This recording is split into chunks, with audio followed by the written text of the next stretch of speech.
kinda tired of remakes and sequels. Bending is about energy and balance. By feeling the energy around you, you can find balance. By finding balance, you can feel the energy. What? I watched the live-action Avatar The Last Airbender remake, which, let me know in the comments if you want me to really go into my thoughts, but I don't really feel like I have much more to add that most YouTubers haven't already said. That wasn't a good play. I'll say. No kidding. Horrible. You said it. But the effects were decent. For just a moment, friends, let's put down the content IV and realize that this is what happens when we just keep asking for more of something we used to like.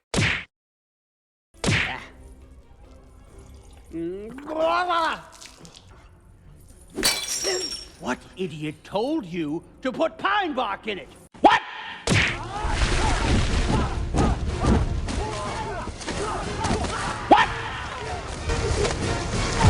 I get it. When a thing is good, you want more of it. I used to be a drug addict. I definitely understand. Drink cactus juice. Instead of just dogging on the new one for 15 minutes, I figured I should highlight 12 moments from the original Avatar The Last Airbender series that cannot be remade as good as it originally was. What exactly are my qualifications? I'll explain as we go. And spoilers ahead, obviously. Number 1, Aang and Zuko learning from the original firebending masters. It's dragons. To kick us off, I wanted to talk about a moment that encapsulates the philosophical beauty of this show through animation and storytelling that just won't be the same a second time around. Zuko, at this part of the story, is new to the Boomerang Gang. How about the Boomerang Squad?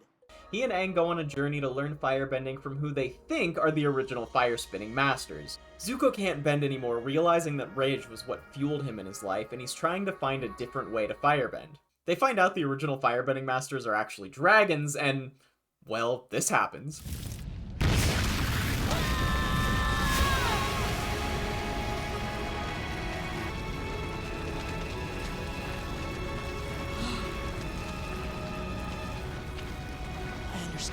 The colors in this scene are breathtaking, and the realization that fire is not only an element of destruction, but one of beauty and grace and life. It brings tears to my eyes from how beautiful of a message it is. Also, the whole animation of this temple and them walking to it and the ritual and the dragons, it's part of the style of this show that I don't think has been done since. It creates a unique environment, a unique world. It feels ancient and mystical, and I don't think anything has been able to come close to doing it since. They nailed the color and sense of awe that this scene brings to the audience, and it hits so hard on a subconscious level because of Zuko and Aang's story and relationship with fire up until this point.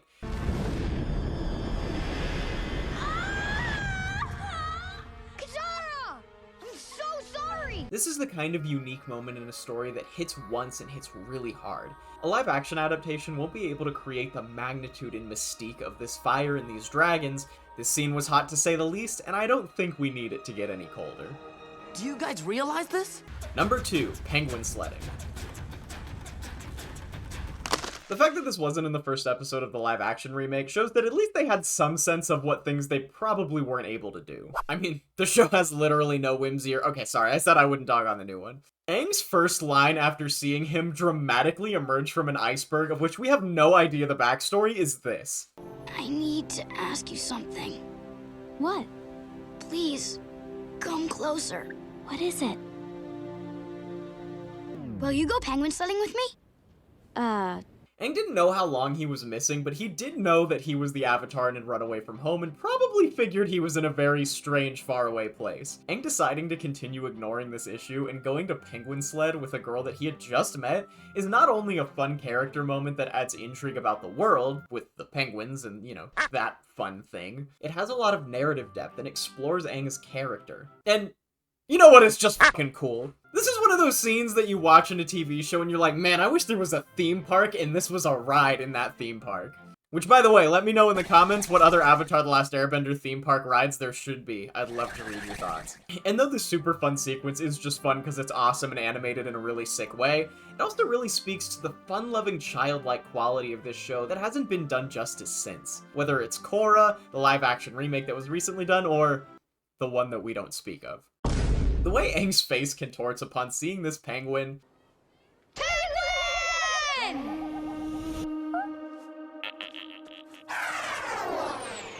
and how all the drama in this world can melt away for fun moments like these simply can't be replicated.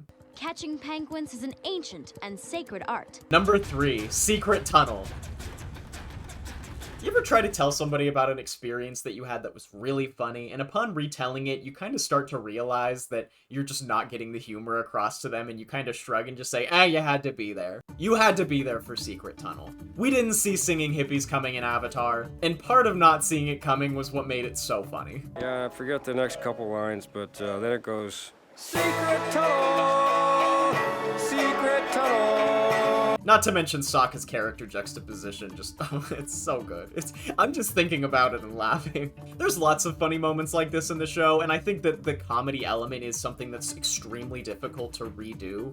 For that, you just had to see the original to understand. Secret, secret, secret, secret tunnel. Redoing the same joke just will not give it as much punch, especially when the delivery hits so good the first time. Oh, it's a real legend. Number 4, Aang's Avatar state. Like, all of them. You might think this is just for the same reason that I did the dragon one. It's hand-drawn, it gives this style, it gives this sense of awe, but that's actually not totally the case here. To the live-action adaptation's credit, the effects that they do for the bending are actually pretty cool, and though they're nowhere near as limitless and fun as they were in the original, I mean, CGI just can't do what cartoons can do. Why make something animated in live-action when it was already animated? Come on, guys. Live-action Lion King, I'm looking at you. I think bending can be cool and done again. The power system is exactly what I'm talking about. Part of why this was so perfect for the time and can't be redone is audience expectation. This was an intense spectacle to see as a kid growing up, and audiences had never really seen a magic system mixed with spirituality to such a graceful and powerful way. I mean, we barely even had cartoons with plot lines at all, let alone something that had a moment like this that put so much character and awe and reverence in this world.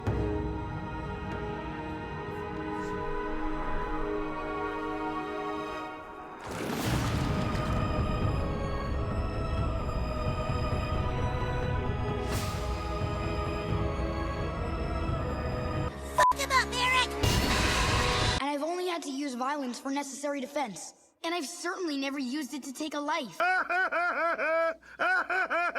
That is unless you were into anime and had seen things like Full Metal Alchemist. But at that time, there was a lot less anime exposure across the world as there is now. This was groundbreaking at the time, but you can't really break the same ground twice. Don't get me wrong, the Avatar state and the past life system is really cool and totally holds up today if you rewatch the show or are seeing it for the first time. But the thing about brilliance is that it's kind of relative to the time. A caveman discovering math or fire was brilliant back then, but that's something that we do in elementary school now. I mean, I guess they tell you not to play with fire. I'm not advocating for that. I did. Don't listen to me for life advice. So, Toph thinks you give pretty good advice. My point is that audiences are a lot more desensitized to things like this. There's a lot more mysticism in animation and animated projects these days, and there's a lot more like over-the-top magic stuff going on too. Also, Avatar did it already, so... And yes, big magical glow-ups will always be cool, but specifically the way that past lives come into Aang and create this spectacle, I don't think is going to be able to be done better another time. And when creating a remake, you really should be thinking, how can I make this better or what can I do differently? Otherwise, there's really not a point to doing it except just to make money on people's nostalgia fixes. But I digress, let's move on to what I'm sure is probably one of everybody's favorite moments from the whole show. Number 5, Azula's mental breakdown. I know I've said it a bunch of times in this video already, you just can't improve upon perfection.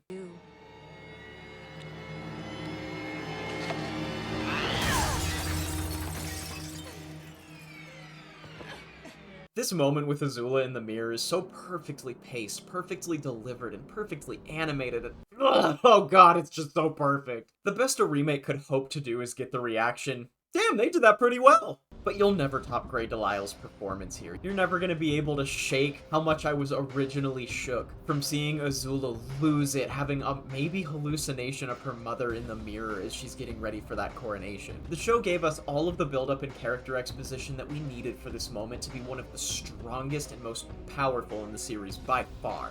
And the fight with Zuko and Katara that comes afterward is nothing short of brilliant. I'll show you lightning! Azula is now known as one of the greatest animated villains that has ever lived, and that kind of a reputation is pretty hard to top. Trust is for fools. Fear is the only reliable way. Even you fear me. Oh, and on the note of mental breakdowns, YouTubers tend to look like this when they see their numbers go down. So please do me a favor and like and subscribe to the channel. Also, becoming a member would be a really big deal. That little bit of financial contribution goes freaking so far for me. And I even think I'm gonna start live streaming again soon, so you'll even get more perks from that. Thanks so much for your contributions, and let me know what kind of stuff you want to see me streaming about in the comments. On to the next one. Number 6. Toph Metal. And I'm not actually talking about the time she discovered metal bending, which is sick, don't get me wrong. This might seem silly, but I'm actually talking about this moment.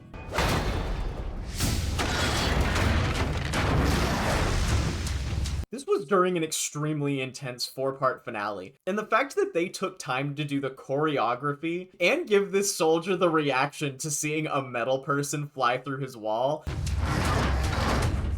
I'm in danger! And the comedic timing of Toph knocking on the door. It's just one of those moments that you just think, wow, that was incredible. They took all of these moments to do all these little things amidst all this other stuff going on in the series, just for Toph to essentially walk in and mess all these people up. Toph didn't need to flex this hard on this situation. She could have probably won a little easier, but this was so sick. That's how it's done. I had a really hard time deciding between moments for Toph for this list, because honestly, the way that she carries this character so confidently and does some of the most incredible earthbending is something that I have a really hard time seeing being redone better than it already was. I am interested to see how the live-action show is going to handle Toph, and though I'm almost certain there's no way it could be as cool as it originally was, I hope they carry this character with lots of respect and the badassery that she deserves. I am the greatest earthbender in the world! Don't you two dunderheads ever forget it! Number 7. Sokka does peyote.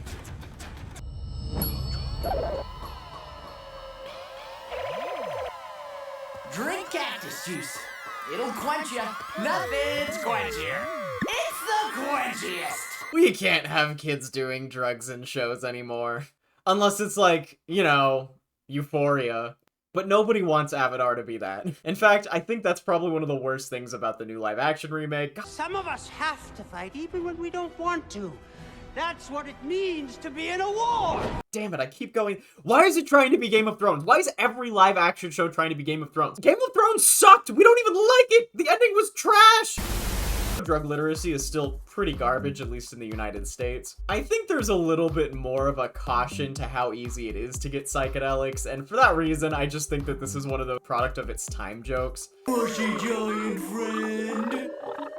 And also, same thing about the secret tunnel joke. It was really funny the first time. I don't think it'll be as funny as this. How did we get out here in the middle of the ocean? Number 8. Losing Appa. I just can't handle this happening a second time. The moment Aang realizes what happened to Appa... Where's Appa?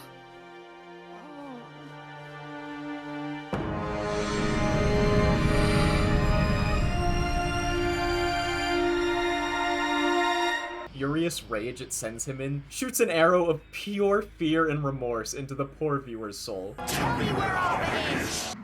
I'm in danger! Both these library episodes leading up to this are so intense and unnerving. They learn one great secret to get an edge in this war, they barely escape alive with Toph holding up the tower, and after all of it, Aang still loses his oldest friend. I'm sorry, Appa.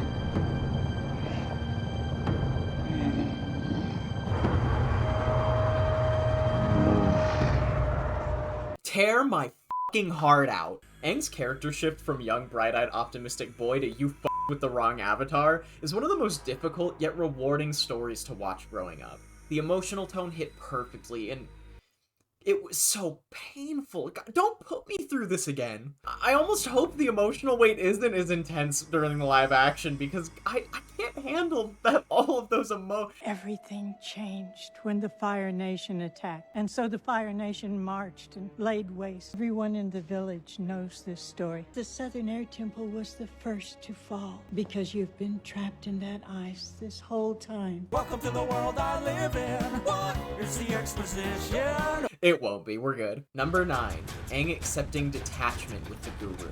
This one might be a bit of bias on my own part because I absolutely love this episode. The water flows through this creek, much like the energy flows through your body. There are several pools where the water swirls around before flowing on. These pools are like our chakras. This is another case of anime and Eastern philosophy is a bit more prevalent globally than it used to be, so this moment isn't as groundbreaking as it was when I originally saw it. Welcome. I am the spirit of the forest. But when I saw this, my mind was blown that someone this young was dealing with the themes of detachment and acceptance of loss. Why would I let go of Katara? I love her. And it helped me kind of deal with those things as a kid. Sure, Aang deals with it in a more hero's journey kind of way. I mean, hell, it's pretty much this scene from Star Wars almost identically. I can't keep the vision out of my head. They're my friends. I gotta help them. If you end your training now, you will become an agent of evil. Katara's in danger. I have to go. No, Aang. By choosing attachment, you have locked the chakra. If you leave now, you won't be able to go into the Avatar state at all. But still, we're all going to lose people at some point in our lives, and yeah, die ourselves. There's so much wisdom in asking a 12-year-old and the audience watching it to embrace these hard realities and find peace within yourself to live despite the existential dread. Let the pain flow away. Seeing this was heavy, new, and refreshing, and although it's a lesson that most people could probably learn again and again, this impact won't be as momentous if I already know that I'm getting it. Shock value has a lot to do with getting blown away, and I will never forget the first time I and Aang really wrestled with spiritual detachment. Now think of your attachments and let them go. Let the pure cosmic energy flow. Number 10, the Ember Island Players Play. Okay, in anime, especially long-running shonen, a lot of times you get an episode that's dedicated to summarizing what you've seen so far through flashback. Sometimes these are done in a clever plot/character relevant way, like in Full Metal Alchemist, where Hohenheim has flashback memories while we watch the story of the Elric brothers play out, hitting the most relevant plot points we'll need to know for the upcoming story. Usually, though, it's just a string of flashback scenes that we already know, and most people skip them entirely. The Ember Island Players is the absolute most creative and unique way to do this recap. It's not flashbacks, it's not just a summary, it is hilarious, it does a parody of itself. They make me look totally stiff and humorless. Actually, I think that actor's pretty spot on. How could you say that? Let's forget about the Avatar and get massages. How could you say that? We see our main cast's emotional reactions to their own story, which is not only a good refresher on what happened, but it shows how they feel based on who they are and how they've changed through all of these experiences. Some people think that this is a silly thing to do before launching right into the finale, but I think it is actually the perfect episode setting the stage for the epic 4-part finale. And I haven't seen everything in the universe, I don't know if something like this had been done in anime or somewhere before, but as far as I know, this was a completely unique idea. And the thing about unique ideas, it's not unique a second time. If someone perfectly recreated the Mona Lisa, for example, you might think that that painter is extremely talented and skilled in what they were able to do. But you wouldn't think they were as creative and brilliant as the person who created the original. And this is not just because of the genius to figure it out and do it for the first time, it's also the genius that we experience as the audience for seeing it as a fresh moment for the first time. This moment is iconic in the show, and now that we're already so familiar with the Avatar story because we keep seeing these attempts at redoing it, and, you know, there's a lot of time for people to have seen it and rewatched it, it doesn't really even feel like a story this short even needs a recap in the first place. Most people binge on Netflix anyway, so I feel like trying to do this would just be a cheap and desperate attempt to capture the magic, and I can't imagine that no matter how good they did it, the audience might end up feeling that way. Wait! What's that? I think it's your honor! Where? She escaped. Number 11. The Order of the White Lotus comes together.